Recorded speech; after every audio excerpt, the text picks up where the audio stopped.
एक गांव में सुखीराम नाम का एक व्यक्ति रहता था। वहां बहुत ही गरीब था। उसकी पत्नी का नाम रूपवती था, लेकिन वहां वैसी थी नहीं। वहां बहुत ही मोटी और बहुत ही बदसूरत थी। वहां बहुत ज्यादा कामचोर थी।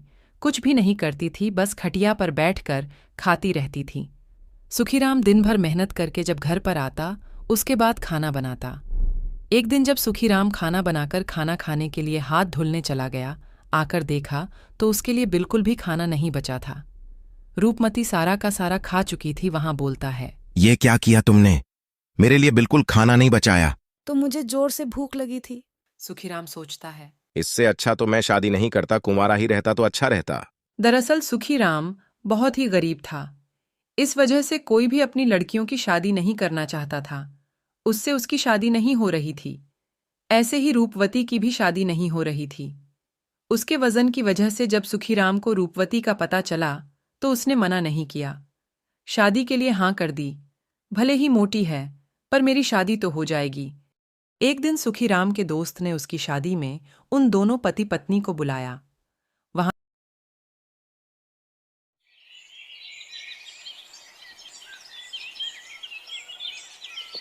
दोनों शादी में पहुंचे तो रूपवती खाने पर टूट पड़ी और खाने लगी। सारा खाना खत्म कर दिया। सारे मेहमान भूखे रह गए। इतना खाना खाया उसने। सुखीराम पर उसका दोस्त बहुत चिल्लाया। बोलने लगा, ये तुम्हारी पत्नी है या कोई हाथी? कितना खाती है? तुम्हारी वजह से मेरी शादी भी नहीं होगी। चले जाओ यहां से। सुखीराम को बहुत बुरा लगता है और वहां दोनों घर आ जाते हैं। सुखीराम बहुत गुस्सा होता है और वह पत्नी को बोलने लगता है, तुम यहां तो मेरे लिए खाना नहीं बचती, लेकिन मैं तुम्हें शादी में लेकर गया तो किसी के लिए खाना नहीं बचाया। इतना खाती हो तुम, तुम्हारी वजह से मेरी बहुत बेइज्जती हुई है। चली जाओ, अपने घर में तुम्हें नहीं रखूंगा। रूपवती को बहुत बुरा लगता है। वहां बोलती है, अब मैं इतना खाना नहीं खाऊंगी। अब मैं मेरा वजन घटाऊंगी। अब मैं आपको परेशान नहीं करूंगी।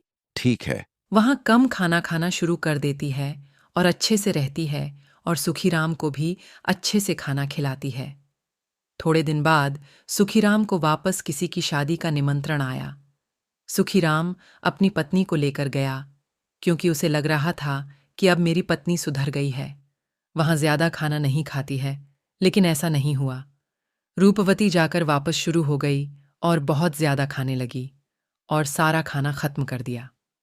सुखीराम बोलता है, तुम तो कम खाने लग गई थी, तुम इतना खाना कैसे खा गई वापस से? यह तो मैंने नाटक किया था।